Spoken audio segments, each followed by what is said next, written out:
Lord of the Mysteries. Chapter 538. Dispel. What's happening? Danitz couldn't believe what he was seeing.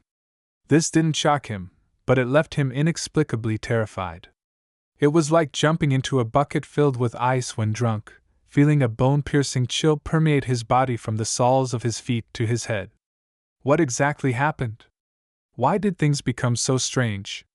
Danitz took a breath, forcing himself to turn his head, and he chased after Gehrman's sparrow. He found the crazy adventurer walking faster and faster, to the point where he had to run with small paces to keep up. Crossing the street and through the alley, Danitz suddenly saw a greenish shadow fall from a tree. Pa! Its body was covered in scales as it twisted its slippery body and had a triangular head. It extended its scarlet forked tongue and was none other than a rather long venomous snake. Dogs hit. Why would there be snakes in this season? Danitz wasn't afraid of such creatures. He had even roasted snake meat before, but it was the abnormality of everything that left him agitated. Circling around the coiling snake, Danitz subconsciously looked left and right and found that on both sides of the gutter, in the corners of ruined houses, and on the insides of rusty water pipes, there were pairs of cold, vertical, and different-colored eyes looking out. Danitz felt a chill run down his spine, as if his scalp had been pierced by a dense array of fine needles. He didn't dare to stay any longer, nor did he dare to leave. He increased his speed again and followed closely behind Gehrman's sparrow. Entering the Wind of Azure Inn, he couldn't help but look up as he walked up the wooden stairs, wanting to ask something. Suddenly, his chest tightened and his breathing stagnated. At that moment, it was as if he had dived into the bottom of the sea, being pressed down by the heavy torrents of water from every direction. Whoosh! Faintly, Danitz heard the rush of the tide and saw a faint, illusory light surround Gehrman's sparrow, as if it were forming an endless, bottomless blue ocean. Within that ocean, there was an enormous azure-blue figure holding everything up. It resembled a tower. Danitz's right foot stopped in midair, unable to lower his foot. He wasn't unfamiliar with such feelings. Back at the last pirate convention, the King of the Five Seas, Nast, was even more imposing and terrifying than this. Almost all the pirates couldn't lift their heads, and even powerhouses at the admiral rank could only barely resist. Danitz knew very well that it wasn't a result of Gehrman Sparrow's own powers. If he was at the level of a demigod, there was no need to include the mandated punishers during his hunt of Steel Mavati. Ocean. Tide. These two terms flashed through Danitz's mind, and he immediately thought of the matter of the Resistance's faith in sea god Calvetua. Could it be that Gehrman's sparrow suffered the sea god's curse via an unknown process when he touched the bone sword? The devotee's corpse that lost all its moisture is one of the conditions for the curse's activation? When the carriage driver prostrated and kissed the ground, was it because he sensed the sea god's aura? Man! Gehrman's sparrow would probably die here today. Should I stay far away to avoid being implicated? At the very most, I'll come back to collect his corpse. It might still be possible to save him. I can use the soulfall ritual to seek Captain's help. She knows so many different kinds of odd secret techniques. She should be able to resolve this problem. No, Lord.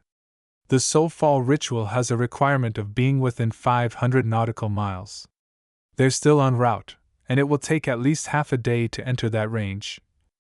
As he desperately tried to think of something, Danitz stopped panicking and treaded steadily into the luxurious suite with Gehrman's sparrow. Klein still remained silent, but his dark brown eyes seemed to have a rich azure-blue color that was nearing the color of black. He went straight to the bedroom and locked the door behind him. Danitz stood outside, in a dilemma on whether to flee or save the man. Inside the bedroom, Klein closed his eyes, waiting for the right opportunity. Suddenly, he took 4 steps in a counterclockwise manner, chanting a statement with each step. A wave of manic or high-pitched ravings rapidly rang in his ears as his spirit body shot up into the gray fog. Without a sound, he heard an indescribable, shrill, and painful howl. Klein appeared within the ancient palace, at the very end of the long, model table. In the motionless gray fog below, an illusory, gigantic azure blue sea serpent appeared. It was located in an ancient dark ruin, coiled around a half-collapsed pillar. Its hideous head was raised, and its bloody mouth was wide open, revealing many curved fangs that were even longer than a human's forearm. On its milky white fangs, there were layers upon layers of flowing blood and mucus. This sea serpent madly swung its tail, setting off terrifying waves and ridiculous ripples, causing the entire ruins to sway, as if it was about to collapse. The scene rapidly shattered and dimmed. Regardless of how the unimaginably large sea serpent struggled, it was unable to turn the situation around.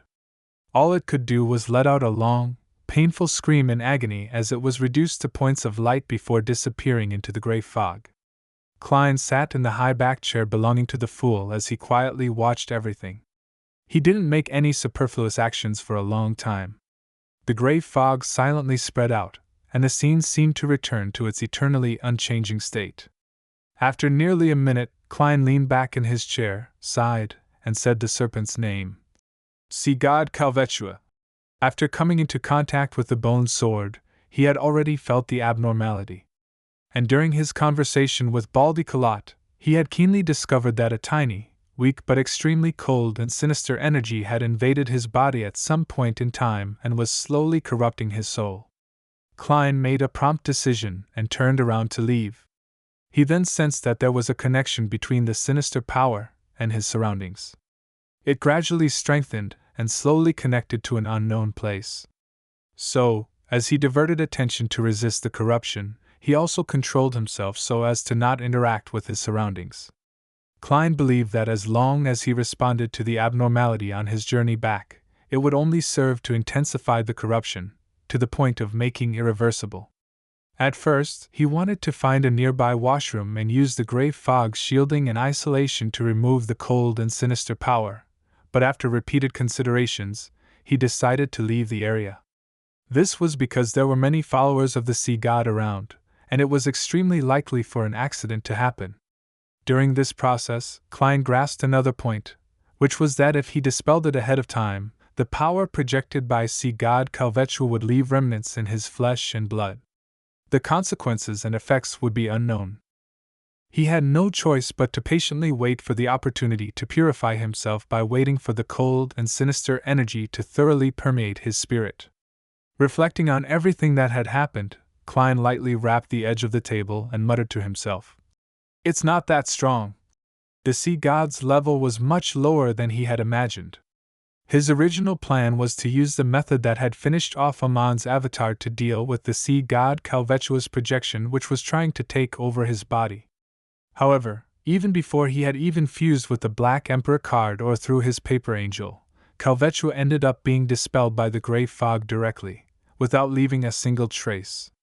On this basis, Klein concluded that sea god Calvetua's level was inferior to Blasphemer Amon, even though it was possible that the latter was more adept at intrusion, but it had only been an avatar. Was it thrown off its pedestal by the Lord of Storms, or is it not even at the level of an angel? It's just a slightly stronger demigod that can respond to the prayers of its believers within a certain range? Klein recalled and found that sea god Calvetua was in an abnormal state. The foundational existence of this evil spirit is rather weak, as though it can collapse at any moment. Moreover, it felt like it had fused with the spirit world in the ruins it was in. And it's precisely as a result of this that it was able to escape the encirclement of the Church of Storms? Klein leaned back in his chair and made a guess. What happened today is definitely not a coincidence. It stems from archaeologist Letitia's act of taking away some important artifact in the Forgotten Temple. It caused sea god Calvetua's condition to instantly deteriorate when it was already barely surviving. It made it impossible for it to hold on to its existence. As it got its believers to track the item, it also prepared to possess another body for its survival. That bone sword should have originated from its demigod body, and it hides a bit of the power it projects. As long as the target is suitable, it will infiltrate the body of the person who touches it, corrupting the soul and establishing the coordinates. It will then allow its spirit to be transferred over before it dissipates. But clearly it's not adept in such matters. Yes, it's not the Snake of Mercury. It's unable to create a closed loop on itself for reincarnation. It's also not like Blasphemer Amon, who can be a parasite inside a person's soul. To really possess my body, it will directly cause its body to crumble and create a terrifying monster. According to this logical development, the dying Kelvetua will likely engage in many crazy actions in the near future. Klein frowned. He didn't hesitate as he plummeted into the fog and returned to the real world. He unlocked the door, opened it, and entered the living room, startling the pacing Danitz.